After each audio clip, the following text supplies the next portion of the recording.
I wish I could say that I feel absolutely bad for what's going on specifically with the Asian community as it stands right now, considering all that they are dealing with and all that they are going through right now. But I can't muster up enough sympathy to really care that much for a multitude of reasons that I have given over the course of the term of me on this channel, even all pretty much throughout this week. And it's only been a few times where I think I've actually had to do a triple P on a particular Asian person or the Asian community as a whole, but this one right here is well deserving of it. So I came across this article, or should I say this article came to me, where now people who are Chinese American are speaking out excuse me, about the issues that they have been facing since this Wuhan spiraled out of control. And when you hear what I'm reading, it's going to sound awfully familiar to another group. Yuan Zhu was walking to her gym in San Francisco on March 9th, thinking the workout could be her last for a while, when she noticed that a man was shouting at her. He was yelling an expletive about China. Then a bus passed, she recalled, and he screamed after it, "Run them over."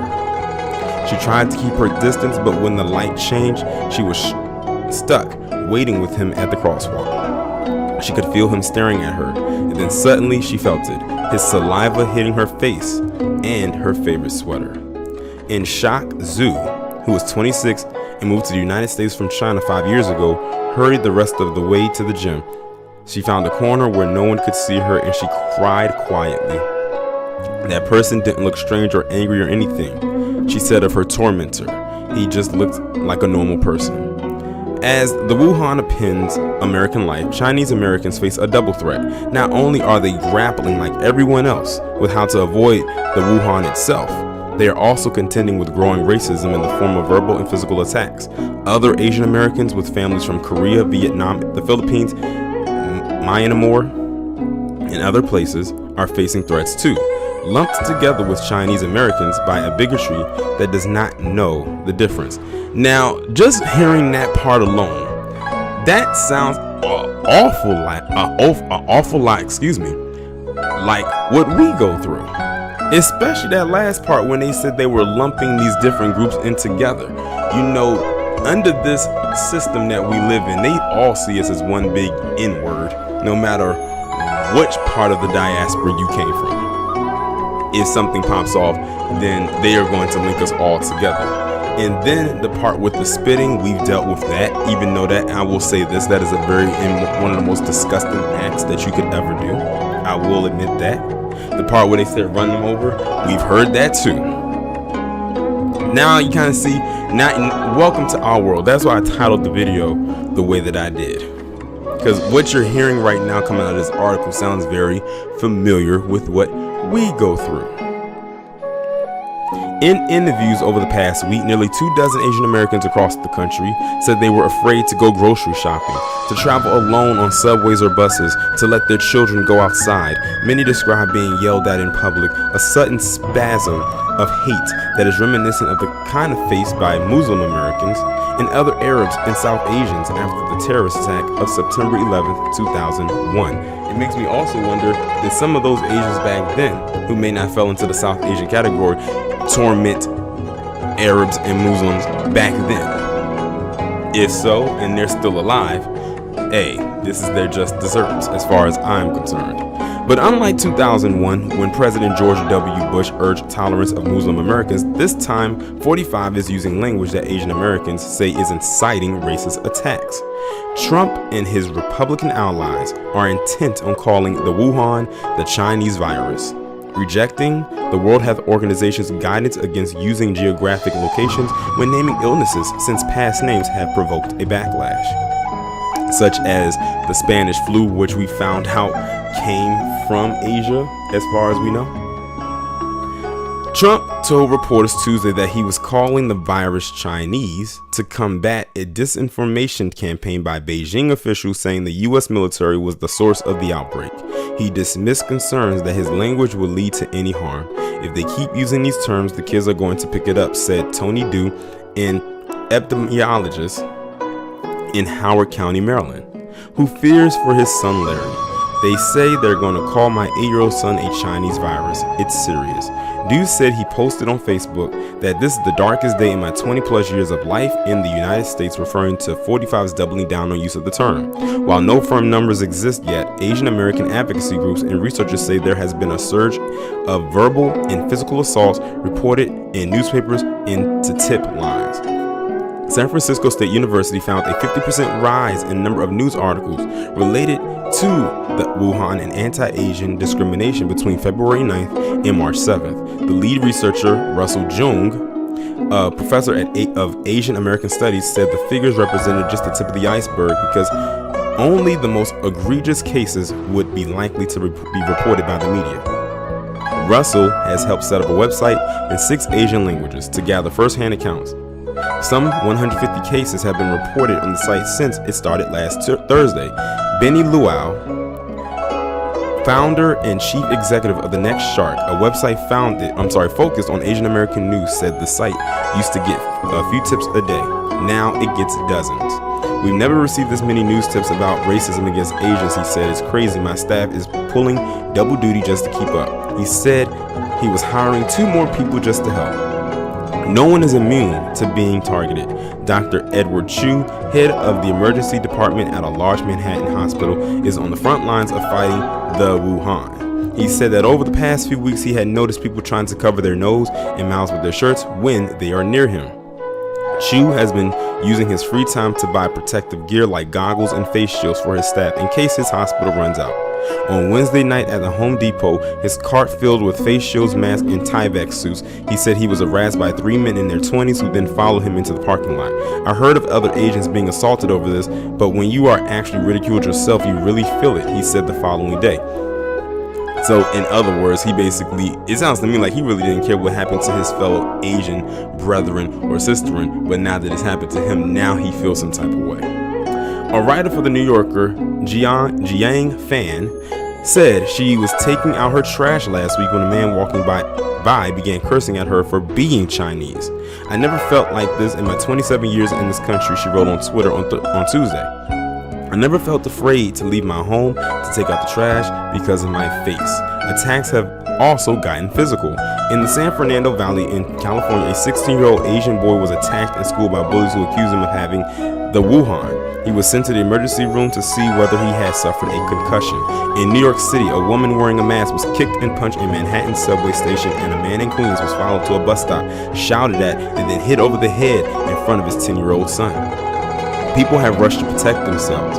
One man started a buddy system Facebook group for Asians in New York who are afraid to take the subway by themselves. Gun shop owners in the Washington, D.C. area said they saw a surge of first-time Chinese American buyers. At Engage Armament in Rockville, Maryland, most gun buyers in the first 2 weeks of March have been Chinese American or Chinese. More than a fifth of Rockville's residents are of Asian ethnicity, and Raymond said buyers from Korean and Vietnamese backgrounds were not unusual. But Raymond has said he was stunned by the flow of Chinese customers, in particular green card holders from mainland China, that began earlier this month, a group that rarely patronized his shop before. It was just nonstop, something I've never seen.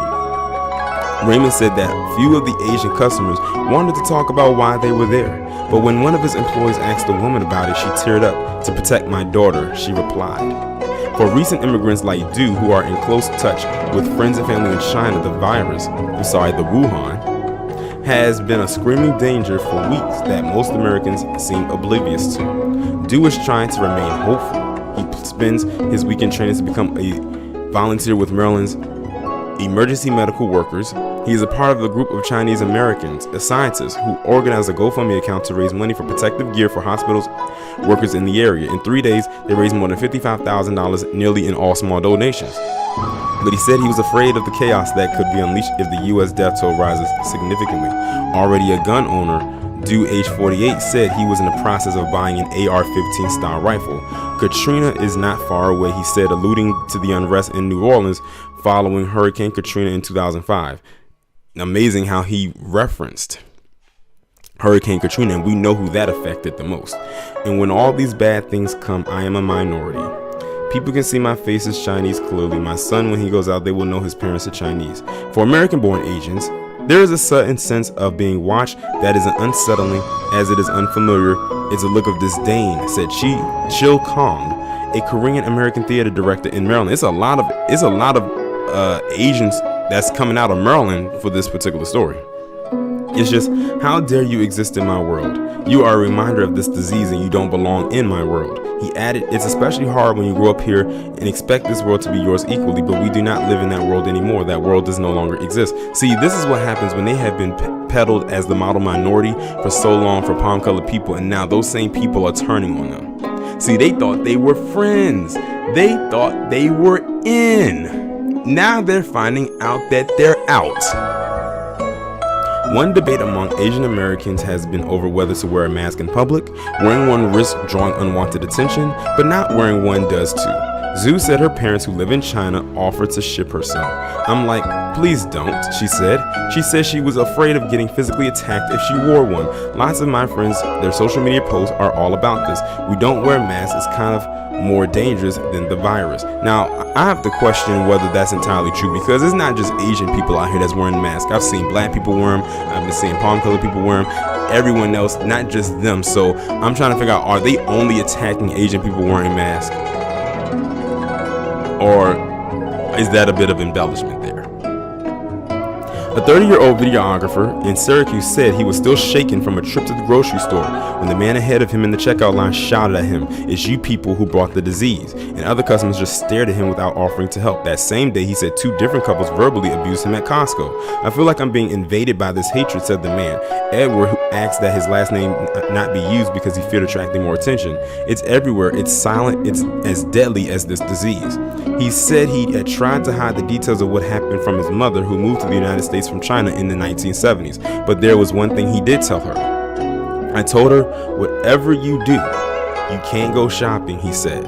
She needed to know there's a problem, and we can't act like it is normal anymore. Well, like the title suggests, to the Chinese Americans, or Asians in general who are here, welcome to our world. As a matter of fact, you actually helped contribute to our world. I don't know how many stories I have to continue to display of the racist attacks that you have inflicted upon black people. Now it's your turn. The Muslims and Arabs, they had to deal with it after 9/11. We've had to deal with it since we've been here and still are dealing with it today. Now it's your turn, model minority. Now that status doesn't look too pristine anymore. It's a bit bronze, it's a bit dusty, a little rusty now. I can honestly say I don't feel anything. I really don't.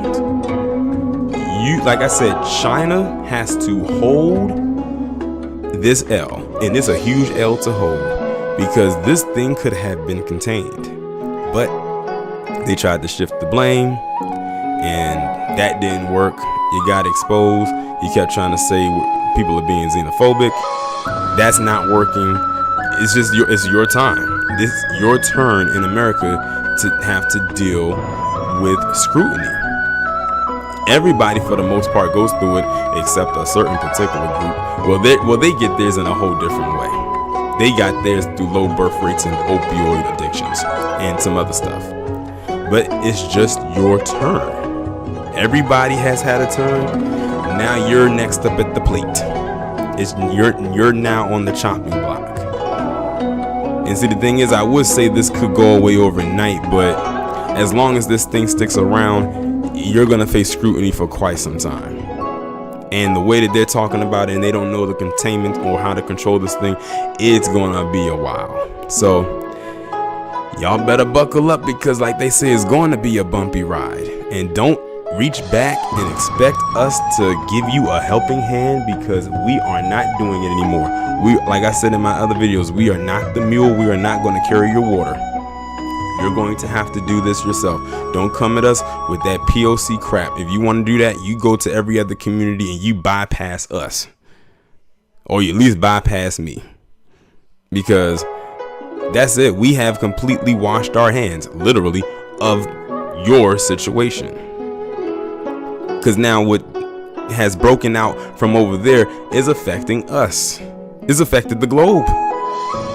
And the fact that the government over there did not try to take accountability for it, what does that say about y'all? This is like I said, this is the L you're going to have to hold. You're just going to have to deal with it for as long as this is around. If you look at it this way, you see 9/11, that was back in 2001, and they really haven't been getting in on the Muslims and the Arabs as of late. They still have them here and there, but not as nearly as much as they did back then. I would say the same about y'all, but 9/11 just affected a couple of places. This is a global thing, and it's wiping people out left and right. It's ruining everything. Like, people are upset, and rightfully so. It's just that y'all are going to have to take the blame. Y'all may not have directly affected how this disease got out there, but it came from your homeland. So they're always going to attach you to that. Why do you think every time something happens in Africa that they like to attach black people who aren't even born in Africa, let alone even visit there or have even any family there, they attach us to whatever goes on there? So that comes with the lumping thing, like it was mentioned in this article. So y'all gonna have to deal with that too. But something tells me y'all will fight through it. You've been through so much more and so much worse, I think. So I think that you will make it through this as well. Y'all let me know what y'all think about this down in the comments. Like, share, subscribe. Make sure you follow me on Twitter if you haven't done so already. Have your notifications turned on, and I will talk to you in the next one.